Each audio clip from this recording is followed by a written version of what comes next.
महर प्रताप सिंह आप सभी लोगों का अपने इस एजुकेशनल चैनल पर स्वागत करता हूं। स्टूडेंट्स, आज हम लोग इस वीडियो में इंग्लिश लिटरेचर के अंतर्गत हम लोग कुछ प्रश्नों को स्टडी करेंगे और ये सारे प्रश्न जो है शेक्सपियर के जितने भी प्लेस हैं उन पर बेस्ड हैं और जितने भी प्रश्न हैं ये सारे प्रश्न महत्वपूर्ण हैं। इसे मैंने कठिन और इजी दोनों प्रश्नों को लिया है ताकि एक बैलेंस बना रहे। ये जो है शेक्सपियर के प्लेस पर ये जो है मेरा सेकंड पार्ट है। इसका फर्स्ट पार्ट ऑलरेडी अपलोड, इसमें भी 25 क्वेश्चन, इसमें भी 25 क्वेश्चन मैंने इंक्लूड किए हैं। बहुत ज़्यादा बड़ा वीडियो नहीं होगा ताकि पढ़ने में आपको उबन महसूस ना हो। अगर आप फर्स्ट पार्ट नहीं देखें तो आप उसको भी देख लीजिएगा। तो आइए हम लोग सेकंड पार्ट को स्टडी करते हैं। देखिए, इसके प्रीवियस वीडियो जो पार्ट 1 था उसमें मैंने 25 क्वेश्चन अपलोड किए थे। इस वाले में उसके आगे से 26 क्वेश्चन से है और 50 क्वेश्चन तक है। तो आइए हम लोग शुरू करते हैं। देखिए, फर्स्ट क्वेश्चन स्क्रीन पर आपके सामने है। इसमें पूछ रहा है कि which play by Shakespeare is set in the city of Verona and involves a feud between two noble families. इसमें क्या करना है कि विच प्ले, कौन सा बाय शेक्सपियर के द्वारा कौन सा प्ले है करे इस सेट, जो कि सेट किया गया है कहाँ, in the city of Verona city में, and involves a feud between two noble families, और दो फैमिली के बीच में इसमें जो है दो फैमिली के बीच में दुश्मनी रहती है। कौन सा प्ले है जिसमें दो परिवारों के बीच जो है दुश्मनी रहती है और इसे वेरोना में सेट किया गया है, शेक्सपियर के द्वारा लिखा गया कौन सा प्ले है। तो इसमें 4 ऑप्शन दिए गए हैं: Julius Caesar, Hamlet, Romeo and Juliet, Othello. जैसा कि आप जानते हैं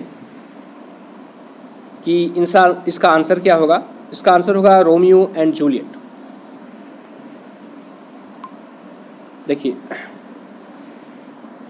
थोड़ा एक्सप्लेनेशन भी हमने दिया है, जहाँ पर जरूरी मैंने समझा, एक्सप्रेशन भी दे दिया, थोड़ा इसको भी समझ लेते हैं। देखिए क्या करा है, Verona is the setting of virtually the whole Romeo and Juliet. देखो, रोमियो और जूलियट की पूरी सेटिंग जो है वेरोना में हुई है। It is used as setting in 3 of Shakespeare play, और ये जो है शेक्सपियर की 3 प्लेस की भी सेटिंग यहीं पर हुई है। जैसे कौन सा, द टेमिंग ऑफ द श्रू, the 2 gentleman of Verona and Romeo and Juliet. ये तीन जो हैं, ये तीनों जो प्लेस हैं, ये इनकी सेटिंग जो है वेरोना में ही हुई है। रोमियो जूलियट के साथ भी, कौन, टेमिंग ऑफ द श्रू, द 2 जेंटलमैन ऑफ वेरोना और एंड रोमियो और जूलियट। अब ये नेक्स्ट क्वेश्चन देखते हैं। नेक्स्ट क्वेश्चन क्या है, कह रहा है कि in a Midsummer Night's Dream which character is transformed into an ass by Puck's magic potion. कह रहा है कि अ मिडसमर नाइट ड्रीम में कह रहा है कि कौन सा ऐसा कैरेक्टर है जो कि एक गधे में इसको ट्रांसफॉर्म कर दिया जाता है, गधे में बदल दिया जाता है। किसके द्वारा, कह रहा भाई पक्स मैजिक पोशन। कह रहा है पक की जो है उस जादुई दवा के द्वारा, पक की जादुई दवा के द्वारा जो है मिडसमर नाइट ड्रीम में कौन सा ऐसा कैरेक्टर है जिसको एक गधे में बदल दिया जाता है। तो इसमें ऑप्शन 4 हैं: ओबेरॉन है, लेजेंडर है, डिमेट्रियस है और बॉटम है।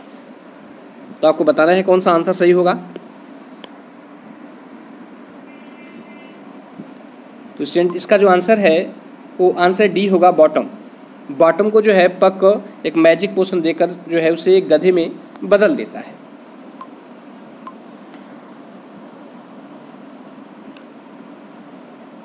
भाई नेक्स्ट क्वेश्चन देखते हैं।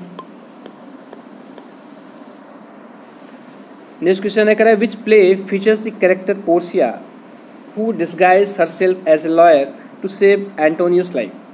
कह रहा है कि which play features the character Portia, किस प्ले में जो है पोर्शिया का कैरेक्टर है। कह रहा है हु डिस्गाइज हरसेल्फ, जो अपना एक वेश धारण करती है, किसका, एक लॉयर का, to save Antonio's life, Antonio के जीवन को बचाने के लिए। कह रहा है किस प्ले में पोर्शिया नाम का कैरेक्टर है जो कि एंटोनियो के जीवन को बचाने के लिए एक वकील का रूप धारण करती है। 4 ऑप्शन दिए गए हैं आपके सामने। पहला क्या है, द टेमिंग ऑफ द श्रू, दूसरा है द मर्चेंट ऑफ वेनिस, तीसरा है एंटोनी एंड क्लियोपेट्रा और चौथा है मस्ट एड अबाउट नथिंग। जैसा कि आप जानते हैं ये तो बहुत प्रसिद्ध प्ले है और इंटर के सिलेबस में भी था, ये नया सिलेबस लागू होने से पहले तो इसका जो आंसर है वो है मर्चेंट ऑफ वेनिस। बी सही है इसमें, द मर्चेंट ऑफ वेनिस। इसमें क्या होता है कि पोर्शिया जो है जब सैलाब को एंटोनियो को धन उधार देता है इस शर्त पर कि वह जो है उसके शरीर से आधा पाउंड मांस निकाल लेगा यदि वह उसका दिया गया पैसा वापस नहीं कर पाता है तब। और ऐसी स्थिति आती भी है, उसे मालूम चलता है कि उसको जहाज़ डूब गई, उसको लॉस हो गया है, तो वह मामले को लेकर कोर्ट में चला जाता है और वह डिमांड करता है कि मुझे जो बॉन्ड में लिखा गया है कि मुझे आधा पाउंड मांस जो है चाहिए। तो पोर्शिया जो है वकील का रूप धारण करके आती है और उसे बहुत समझाती है कि मान जाओ, दया करो, दया भगवान का गुण है, बहुत सारी उसको समझाती है, लेकिन वो मानता नहीं। वो कहता है नहीं, आई वांट ओनली जस्टिस, मुझे केवल न्याय चाहिए। तो वो अंत में कहती है ठीक है, तुम जो है मांस निकाल सकते हो, लेकिन याद रहे जितना मांस है उससे ज़्यादा न तो कम निकलना चाहिए न तो ज़्यादा, और खून की एक बूंद भी गिरनी नहीं चाहिए, जो कि संभव नहीं है, और वह केस हार जाता है। देखते हैं क्या कह रहा है कि what is the name of the play that is often referred to as the Scottish play due to superstition. कह रहा है what is the name of the play, उस प्ले का क्या नाम है जिसको एक स्कॉटिश प्ले के नाम से जाना जाता है, या जिसको स्कॉटिश प्ले कहा जाता है, किसके कारण? ड्यू टू सुपरस्टिशन, अंधविश्वास के कारण। उस कह रहा है वो कौन सा प्ले है जिसको स्कॉटिश प्ले कहा जाता है अंधविश्वास के कारण? उसमें पहला है मैकबेथ, दूसरा है हैमलेट, तीसरा है ओथेलो और चौथा है किंग लियर। इस चारों ऑप्शन से कौन सा ऑप्शन सही है? तो जो स्टूडेंट्स का जो राइट आंसर है वो है मैकबेथ, आंसर ए सही है। क्योंकि मैकबेथ के बारे में ये अंधविश्वास था कि जब मैकबेथ जब खास तौर से न चल रहा हो तो उसका नाम नहीं लिया जाता था। यदि गलती से कोई नाम ले लेता था तो उसके साथ अपशकुन होने लगता था, ऐसा माना जाता था। इसलिए जो है उससे कोई भी जो है उससे उसका नाम नहीं लेता था, उसको स्कॉटिश प्ले के नाम से उसको बुलाया जाता था। तो उसके साथ ये सुपरस्टिशन जुड़ा हुआ था। वैसे भी मैकबेथ को एक शापित प्ले माना जाता है, क्योंकि उसमें काम करने वाले लोगों के साथ भी अजीब घटनाएं घटित होती हैं, कुछ की तो डेथ भी हो जाती है। नेक्स्ट क्वेश्चन है, देखिए ये बहुत ही महत्वपूर्ण क्वेश्चन है, अधिकांश कई परीक्षाओं में इस प्रश्न को पूछा गया है और हो सकता है आप जो है इस प्रश्न से ऑलरेडी परिचित हों। ये क्या कह रहा है कि which play includes the famous line all the world a stage and all the men and woman merely players. किसने जो है ये फेमस लाइन बोली थी? ये संसार जो है एक रंगमंच के समान है, एक स्टेज के समान है, और सभी मनुष्य, आदमी और औरत जो है क्या है? केवल प्लेयर्स हैं, केवल खिलाड़ी हैं जो अपनी भूमिका निभाते हैं। चार ऑप्शन दिए गए हैं, मैकबेथ है, As You Like It, the Tempest, Romeo and Juliet. से बताना है किस प्ले में ये प्रसिद्ध लाइन बोली गई है। तो स्टूडेंट इसका जो आंसर है, इसका आंसर है एज यू लाइक इट। इसका आंसर बी सही है, एज यू लाइक इट में ये प्रसिद्ध लाइनें बोली गई हैं। आइए यहाँ पर जो है इसके बारे में कुछ डिटेल जान लेते हैं। क्या करा है कि all the world's stage and all the men and woman merely players is spoken by the character Jaques in the William Shakespeare play As You Like It. कह रहा है कि यह जो है विलियम शेक्सपियर का जो प्ले है एज यू लाइक इट, इसमें यह जैक्स के द्वारा बोला जाता है। जैक्स ये प्रसिद्ध लाइन बोलता है और ये कहाँ से लिया गया है? कह रहा है the quote is from act second scene second of the play. यह जो एज यू लाइक नामक प्ले है उसके एक्ट सेकेंड और सीन 7 से लिया गया है।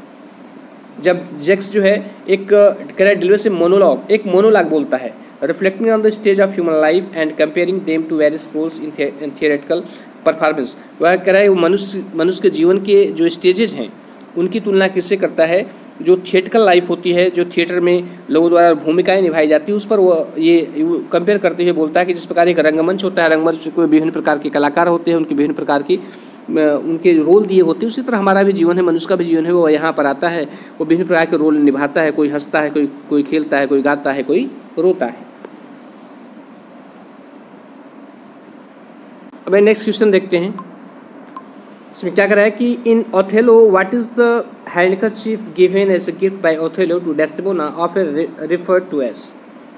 इसमें कह रहा है कि जो ओथेलो नामक प्ले है उसमें जो हैंडकरचीफ जो कि ओथेलो द्वारा डेस्टिमोना को एज ए गिफ्ट दिया जाता है, उससे जो है किस नाम से उसको रिफ़र किया जाता है, संबोधित किया जाता है।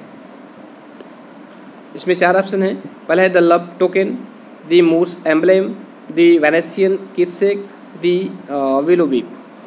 तो किस नाम से इसको रिफ़र किया जाता है? तो इसका आंसर है, इसको द मूर्स एम्ब्लेम के नाम से, एम्ब्लेम का मतलब होता है प्रतीक, ठीक है, एम्ब्लेम मतलब प्रतीक होता है, चिन्ह होता है, प्रतीक होता है, मूर के प्रतीक के रूप में उसको रेफर किया जाता है। अब नेक्स्ट क्वेश्चन देखते हैं। नेक्स्ट क्वेश्चन क्या कर रहा है कि which Shakespearean play features the line the lady doth protest too much methinks. इसमें करा है शेक्सपियर की किस प्ले में इस लाइन को कहा गया है, कौन सी लाइन है, the lady doth protest too much may things.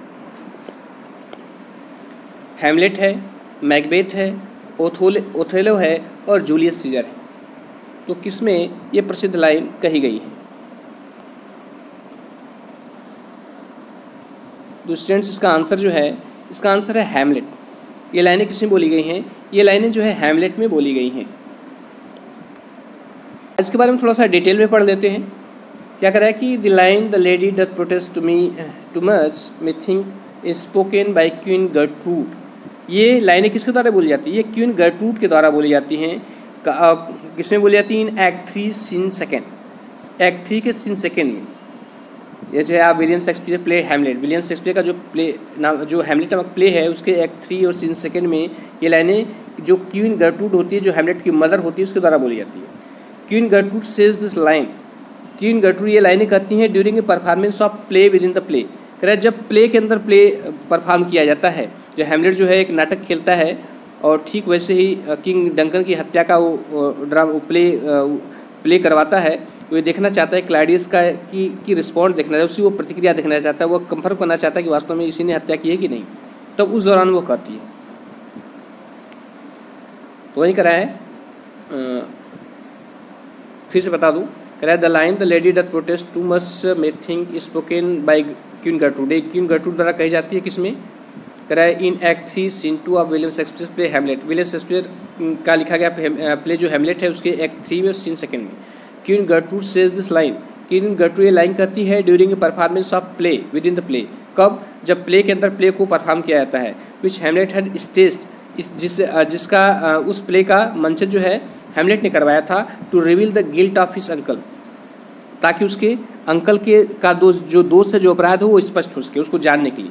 King Claudius in the murder of Hamlet's father, जिसमें उसका दोस्त क्या था कि किंग क्लॉडियस ने हैमलेट के फादर का मर्डर किया था। अब नेक्स्ट क्वेश्चन देखते हैं। क्या कहता है क्वेश्चन 33 में, what is the name of the play. उस प्ले का नाम बताइए that portrays the tragic love story between Antonio and Cleopatra. जो एंटोनियो क्लियोपेट्रा के बीच जो है एक ट्रेजिक लव स्टोरी का वर्णन करता है। उस प्ले का नाम बताना है जो एंटोनियो क्लियोपेट्रा के बीच जो है एक ट्रेजिक लव स्टोरी को बताता है। तो जैसा कि आप इसका आंसर तो जानते हो कि इसके नाम से स्पष्ट है, ठीक है। 4 ऑप्शन दिए गए हैं, Julius Caesar, Romeo and Juliet, Othello, Antonio Cleopatra. तो आप जानते हैं कि ये दोनों कैरेक्टर कहाँ थे, ये दोनों जो है कैरेक्टर एंटोनियो क्लियोपेट्रा में ही थे। नेक्स्ट है, कह रहा है कि in Hamlet what is the name of Hamlet's closest friend who is known for his wit and humour. कह रहा है कि हैमलेट में जो है, जो हैमलेट नामक प्ले है, what is the name of Hamlet's closest friend. कह रहा है हैमलेट के सबसे घनिष्ठ मित्र का क्या नाम होता है, who is known for his wit and humour, जो अपने विट और ह्यूमर के लिए जाना जाता है। इसमें जो है हैमलेट नामक प्ले में हैमर के सबसे घनिष्ठ मित्र का नाम बताना है, जो किसके लिए जाना जाता है, अपने विट और ह्यूमर के लिए। होरेसियो पहला है, लैटिस है, रोजेनक्रेंट्स है और गिल्डनस्टर्न है। तो बताइए चारों में से कौन सा है। उसका सबसे राइट आंसर है होरेसियो। होरेसियो जो है उसका सबसे क्लोजेस्ट फ्रेंड है और वो अपने विट और ह्यूमर के लिए जाना जाता है। अब नेक्स्ट क्वेश्चन देखते हैं।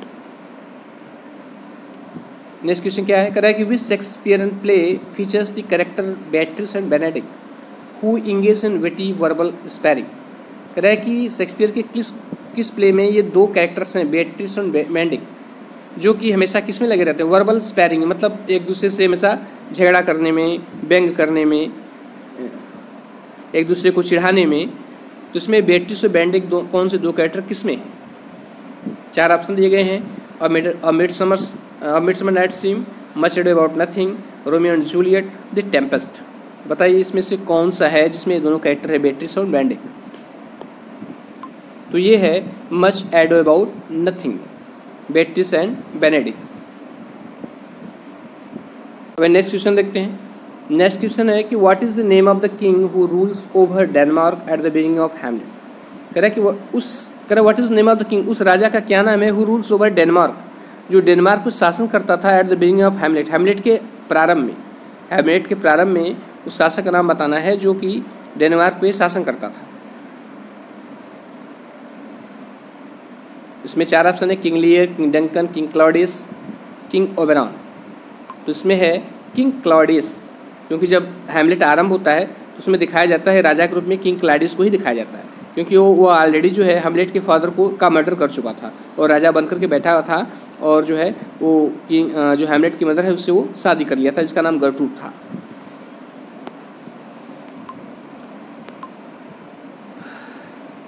अब नेक्स्ट क्वेश्चन देखते हैं। इसमें कह रहा है कि in Julius Caesar who delivers the famous friends Romans countrymen lend your ears speech. कह रहा है कि जूलियस सीजर में कौन सा ये जो है प्रसिद्ध बात बोलता है, कौन स्पीच देता है। कहता है friends Romans countrymen land me your ears, कि मित्रों रोमनवासियों मेरी बात ध्यान से सुनो। कौन कहता है ये? जूलियस सीजर कहता है कि ब्रूटस कहता है कि कैसिस कहता है कि मार्क एंटोनी कहता है। फ्रेंड्स इसका आंसर जो है ये मार्क एंटोनी कहता है, क्योंकि जब जूलियस सीजर की हत्या कर दी जाती है उसकी और उसको बताने और उसको सही करार देने के लिए जनता के सामने जब उसके जो कॉन्स्पिरेटर्स होते हैं, जो षड्यंत्रकारी होते हैं, जाते हैं, तब वहाँ पर मार्क एंटोनी ब्रूटस से कहता है कि मुझे एक मौका दीजिए स्पीच बोलने का। तब वह जनता के सामने जो है सारी बात बताता है और वह ये विश्वास दिला देता है कि नहीं, जो जूलियस सीजर था वह सही था, वह महत्वाकांक्षी नहीं था, उसकी हत्या कर दी गई है इन लोगों के द्वारा, जो कि गलत है। और जनता इस पर भड़क जाती है, फिर इन लोगों को भागना पड़ता है अपनी जान बचाने के लिए। अब नेक्स्ट क्वेश्चन देखते हैं। नेक्स्ट क्वेश्चन है कि which Shakespearean play centres around the rivalry between two noble families the Montague and Capulets. कह रहा है कि शेक्सपियर के किस प्ले में सेंटर्स कह रहा है कि शेक्सपियर का कौन सा प्ले जो है वो केंद्रित होता है, कहाँ केंद्रित है? अराउंड दिस राइवलरी, दुश्मनी के बीच, between two noble families the Montague and Capulet. उसमें ये कहना चाह रहा है कि शेक्सपियर कौन सा प्ले है जिसमें दो फैमिली होती है, एक मोंटेग और कैपुलेट्स, उन दोनों के बीच जो है दुश्मनी होती है। कौन सा प्ले है जिसमें दोनों परिवारों के बीच दुश्मनी होती है? पहला है Much Ado About Nothing, Romeo and Juliet, twelfth night, the timing of the show. क्योंकि आशा करता हूँ कि इसका आंसर आपको मालूम होगा कि कौन सी फैमिली है, तो वो है रोमियो एंड जूलियट। रोमियो और जूलियट जो है दो डिफरेंट फैमिलीज से थे, मोंटेग और कैपुलेट, जिनके बीच जो है वो तो बहुत घनी दुश्मनी थी।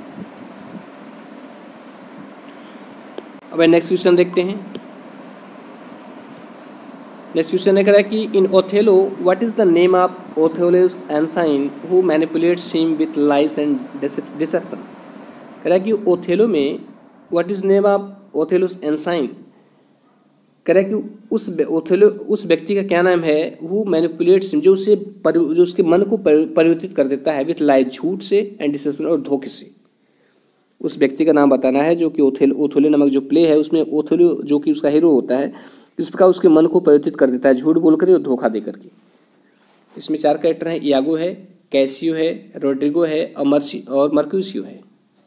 आशा करता हूँ इसका भी आंसर आपको आ रहा होगा। इसका आंसर है इयागो। इयागो जो है वो झूठ बोलता है ओथेलो को, वह उससे बताता है तुम्हारी पत्नी जो है वफादार नहीं है, उसके संबंध किसी दूसरे के साथ हैं। वह उसको वह जो है कई चाल भी चलता है, कुछ ऐसे सबूत भी प्रस्तुत करता है ताकि ओथेलो को विश्वास हो जाए, और ओथेलो विश्वास भी कर लेता है और अपनी वाइफ जो कि बहुत ही उसके प्रति वफादार होती है उसका मर्डर कर देता है। अब नेक्स्ट क्वेश्चन देखते हैं। नेक्स्ट क्वेश्चन क्या कर रहा है, करके what is the name of the mischievous fairy who serves Oberon in Midsummer Night Dream. कह रहा है कि उस मिस्चीवियस फेरी का क्या नाम है जो मिडसमर नाइट ड्रीम में ओबेरॉन की सेवा करती है। उस मिस्चीवियस फेरी का क्या नाम है? यहाँ 4 ऑप्शन दिए गए हैं, टिटैनिया है, हर्मिया है, पक है और हेलेना है। इसका आंसर जो है वो है पक। ये मिस्चीवियस फेरी होता है जो कि ओबेरॉन की सेवा करता है मिडसमर नाइट ड्रीम में, और यही क्या करता है, लोगों के ऊपर दवाओं का छिड़काव करता है, जिसके ऊपर वो मैजिक पोशन डाल देता था तो उस व्यक्ति की जब आँख खुलती थी, जो पहला व्यक्ति होता था उसके सामने दिखाई देता तो वो उसी से प्रेम करने लगता था। नेक्स्ट क्वेश्चन है, कह रहा है कि which play by Shakespeare features the character Rosalind and Orlando who fall in love in the forest of Arden. कह रहा है विच प्ले बाय शेक्सपियर के किस प्ले में features the character Rosalind Orlando, Rosalind और ऑरलैंडो का character होता है who fall in love in the forest of Arden, जो कि फॉरेस्ट ऑफ ऑर्डन में एक दूसरे के प्रेम में पड़ जाते हैं। 4 ऑप्शन है, पहला है the Tempest, a Midsummer Night Dream, Twelfth Night, As You Like It. तो बताइए कौन सा प्ले है जिसमें ये दो कैरेक्टर पाए जाते हैं, रोजलिंड एंड ऑरलैंडो। तो फ्रेंड्स ये है, इसका आंसर है As You Like It. As You Like It में रोजलैंड एंड ऑरलैंडो होते हैं और जो रोजलिंड होती है वो अपने घर से भाग जाती है और गैनमीट का वेश, लड़के का वेश बना करके वो जो है उस फॉरेस्ट ऑफ ऑर्डन में रहती है, जो ऑरलैंडो से मित्रता भी करती है। ऑरलैंडो को पता नहीं चलता है कि नहीं ये रोजलिंड है, बाद में लास्ट में पता चलता है। नेक्स्ट क्वेश्चन है, in Macbeth what title is given to Macbeth by the witches and later by King Duncan. कह रहा है कि मैकबेथ नामक जो प्ले है, कह रहा what title is given to Macbeth by the witches के द्वारा, जादूगरनी के द्वारा जो है कौन सा टाइटल मैकबेथ को दिया जाता है, and later by King Duncan, और बाद में वही टाइटल जो है किंग डंकन के द्वारा भी दिया जाता है। पहला है duke of York, the thane of Cawdor, earl of Gloucester, baron of Balmoral. तो पहले इसका आंसर बता दें, इसका आंसर है थेन ऑफ कॉर्डोर, क्योंकि जब युद्ध से विजय प्राप्त करके जो मैकबेथ लौट रहा होता है तो रास्ते में तीनों विशेष दिखाई देती है उसको, तो वो उसे थेन ऑफ कॉर्डोर करके संबोधित करती है, जबकि वो थेन ऑफ कॉर्डोर उस वक्त नहीं बना हुआ था।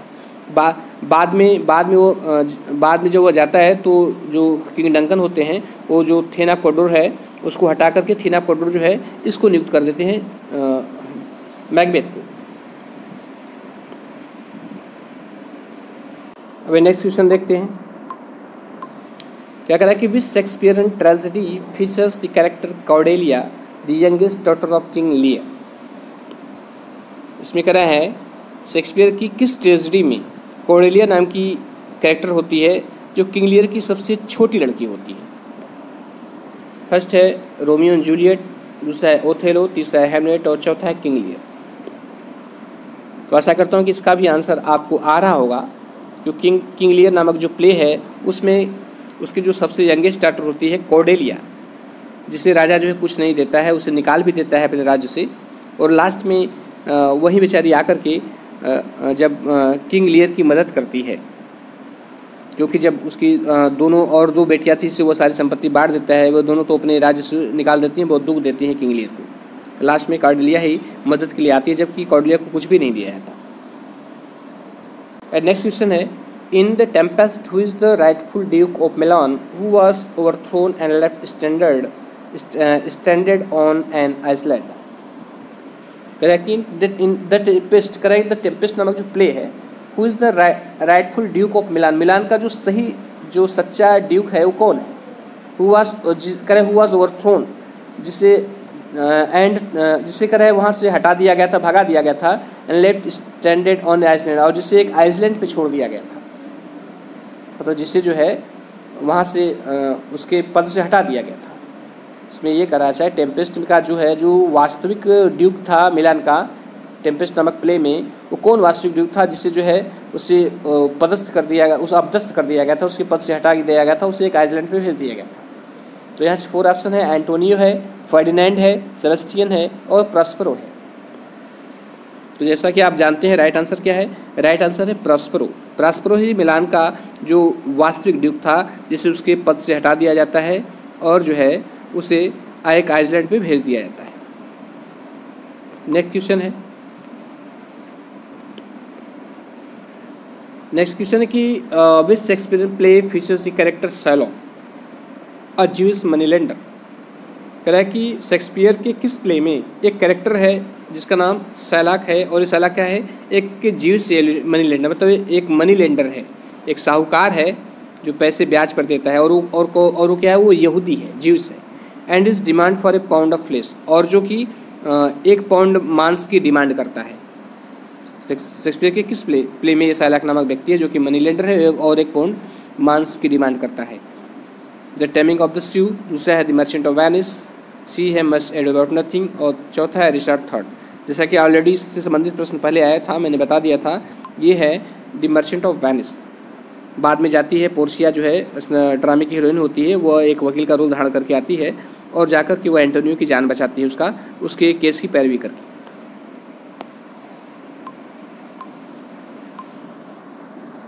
अब नेक्स्ट क्वेश्चन को देखते हैं, क्या कह रहा है कि in Midsummer's Night Dream which character falls in love with a human after being sprinkled with magical potion. कह रहा है कि इन मिडसमर नाइट ड्रीम में कौन सा ऐसा कैरेक्टर है जो false in love with human, जो कि एक मनुष्य के प्रेम में पड़ जाता है, after being sprinkled with magical potion, जादुई दवा छिड़कने के बाद, जादुई दवा छिड़कने के बाद जो है कौन सा ऐसा कैरेक्टर है जो एक ह्यूमन के प्रेम में पड़ जाता है। बताइए, इसमें 4 ऑप्शन है, पक है, ओबरान है, टिटैनिया है, बॉटम है। इसका जो राइट आंसर है वो है टिटैनिया। टिटैनिया जो है वह जो है एक ह्यूमन के प्रेम में पड़ जाती है, चूँकि उसका सिर जो है गधे का हो जाता है। थोड़ा हम इसको विस्तार से देख लेते हैं, इसमें मैंने नोट डाउन किया है। तो इसमें कह रहा है कि the potion causes Titania to fall in love with Bottom. पोषण के कारण जो है टिटैनिया बॉटम के प्रेम में पड़ जाती है, जो क्या है एक ह्यूमन वीवर है, who has been transferred into a donkey headed creature, जो कि जिसे किस में बदल दिया जाता है, एक गधे के सिर वाले जीव में बदल दिया जाता है। किसके द्वारा? बाई पक के द्वारा इसको बदल दिया जाता है। एज पार्ट ऑफ प्रैंक, मतलब एक प्रैंक के रूप में, प्रैंक इसके ऊपर किया जाता है। उस पर जो है हंसी मजाक के रूप में जो है एक बॉटम नाम का व्यक्ति होता है, जिसे एक गधे के सिर वाला व्यक्ति बना दिया जाता है। फिर जो है टिटैनिया के ऊपर वो पक दवा छिड़क देता है और टिटैनिया जब आँख खुलती है तो उसको देखती है, उसी से प्रेम करने लगती है और वो चिपो चिपो चिल्लाता है, तो उसकी जो आवाज़ चिल्लाने के बाद उससे बड़ा मधुर गीत समझ में आता है।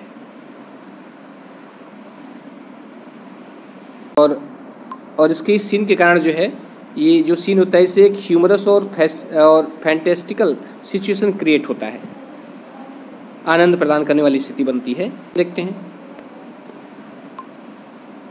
नेक्स्ट है कि what is the name of the character who disguise herself as a man in 12th night.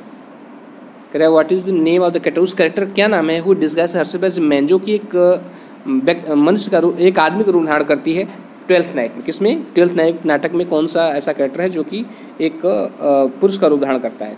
Olivia है, दूसरा है मारिया है, तीसरा वायला है और चौथा हीरो है। तो बताइए इसमें कौन सा है? तो जैसा कि इसका आंसर आप जानते हैं, वायला जो है 12th नाइट जो प्ले है उसमें एक पुरुष का वेश धारण करती है। ये थोड़ा सा डिटेल्स में भी जान लेते हैं इसके बारे में, वायला के बारे में। क्या करें? Viola is the protagonist of 12th night. Viola जो है 12th नाइट की प्रोटैगनिस्ट है। शी इज़ यंग वुमन, वह एक नौजवान औरत है, हु बिकम्स शिपरेक्ट, जिसकी जहाज़ जो है ख़राब हो जाती है, ऑन द कोस्ट ऑफ इलिरिया के तट पर, टू प्रोटेक्ट हरसेल्फ, अपने को बचाने के लिए, and find work in foreign land, और दूसरे देश में काम ढूंढने के लिए, काम प्राप्त करने के लिए, क्योंकि जीने खाने के लिए काम चाहिए ना। Viola disguise herself as a young man, Viola अपने को एक युवा व्यक्ति का वेश धारण कर लेती है, नेम सिजेरियो, और अपना नाम क्या रख लेती है? सिजेरियो। एज सिजेरियो शी सर्व्स ड्यूक ओर्सिनो, और सिजेरियो के रूप में वह किसकी सेवा करती है? वह ओर्सिनो की सेवा करती है। नेक्स्ट है which play by Shakespeare features the characters Rosencrantz and Guildenstern as a childhood friends of the protagonist. कह रहा है कि शेक्सपियर की किस प्ले में दो कैरेक्टर्स रोजेनक्रैंट्स और गिल्डेस्टर्न जो है वह प्रोटैगनिस्ट के बचपन के मित्र हैं। जो हीरो है उसके बचपन के मित्र जो है शेक्सपियर के किस नाटक में ये दो कैरेक्टर हैं, रोजेनक्रैंट्स और गिल्डेस्टर्न। ये 4 ऑप्शन दिए गए हैं, मैकबेथ है, हैमलेट है, ओथेलो है, किंग लियर है। तो जैसा कि इसका आंसर आप जानते होंगे, ये है हैमलेट में ये बचपन के दो दोस्त होते हैं, रोजेनक्रैंट्स और गिल्डेस्टर्न। और बाद में जो हैमलेट के चाचा क्लॉडियस हैं, जिन्होंने हैमलेट के फादर की हत्या कर दी थी, वो बाद में इन दोनों को हैमलेट की जासूसी करने के लिए रख देते हैं। और से ये कहते हैं कि ये पता लगाओ कि इसका जो पागलपन है उसका वास्तव में कारण क्या है। क्वेश्चन है correct. In Julius Caesar which Roman general leads an army to defeat Brutus and Cassius at the battle of Philippi. Correct, Julius Caesar में करेक्ट कौन सा रोमन जनरल है जो कि एक आर्मी को लीड करता है किसको हराने के लिए? Correct, to defeat Brutus and Cassius battle of Philippi. Correct कि ब्रूटस और कैसियस को फिलिप्पी के युद्ध भूमि में, इसमें करेक्ट जूलियस सीजर में कौन सा वो रोमन जनरल है जो ब्रूटस और कैसियस को फिलिप्पी के युद्ध भूमि में हराने के लिए जो है एक आर्मी को लीड करता है, एक सेना का प्रतिनिधित्व करता है। तो फर्स्ट है पॉम्पी है, एंटोनी है, ऑक्टेवियस है और सिजेरियो है। बताइए इसमें कौन सा आंसर सही है? इसका जो राइट आंसर है वो है ऑक्टेवियस। ऑक्टेवियस जो है वह रोमन जनरल होता है जो कि एक आर्मी को लीड करता है ताकि ब्रूटस और कैसियस को फिलिप्पी के युद्ध भूमि में हराया जा सके। नेक्स्ट क्वेश्चन है, इसमें कह रहा है कि which play by Shakespeare is known for the line if music be the food of love play on. Shakespeare के किस प्ले में ये लाइन है, if music be the food of love play on? यदि जो है संगीत प्रेम का भोजन है तो प्ले ऑन, इससे बचने दो। कौन कहता है? किस प्ले में है? ट्वेल्थ नाइट में है, द टेम्पेस्ट में है, अ मिडसमर नाइट ड्रीम में है, मच एडो अबाउट नथिंग में है। तो इसका आंसर जो है, इसका आंसर है ये लाइन है ट्वेल्थ नाइट में। किसमें है ये लाइन जो है? ट्वेल्थ नाइट में। थोड़ा डिटेल में इसके बारे में पढ़ लेते हैं हम लोग। इसमें है कि the line if music be the food of love play on is spoken by the character duke Orsino. ये लाइन किसके द्वारा कही जाती है? ये लाइन जो है ड्यूक ओर्सिनो के द्वारा कही जाती है in the opening lines of William Shakespeare play Twelfth Night, जो कि विलियम शेक्सपियर का नाटक जो ट्वेल्थ नाइट है उसकी ये ओपनिंग लाइन है। ड्यूक ओर्सिनो इस लवसिक कैरेक्टर, ड्यूक ओर्सिनो जो है क्या है? एक लवसिक कैरेक्टर है, मतलब वो प्रेम में पागल, एक ऐसा कैरेक्टर जो कि प्रेम में पागल है। Is pining for love of the lady Olivia, जो कि ओलिविया के प्रेम में पीड़ित है, मतलब उस ओलिविया के प्रेम में पागल है, ऐसे कह सकते हैं। एक ऐसा कैरेक्टर है जो लवसिक है किसके प्रेम में? लेडी ओलिविया के प्रेम में। तो स्टूडेंट्स ये रहा 50 क्वेश्चन, 25 क्वेश्चन फर्स्ट पार्ट में दिए थे और 25 क्वेश्चन इसमें लिए हैं। और जो यहाँ पर जरूरी था मैंने उन चीज़ों को एक्सप्लेन भी कर दिया, आपके सामने रिटन फॉर्म भी रख दिया है, चाहे तुम नोट डाउन भी कर सकते हैं। और आशा करता हूँ कि आपको समझ में आया होगा और आप अपने कार्य में लगे रहिए। निश्चित रूप से परीक्षा होगी 1 महीने बाद, 2 महीने बाद, जब भी होगी आपने जो है पूरी तरह से आप प्रिपेयर रहिए।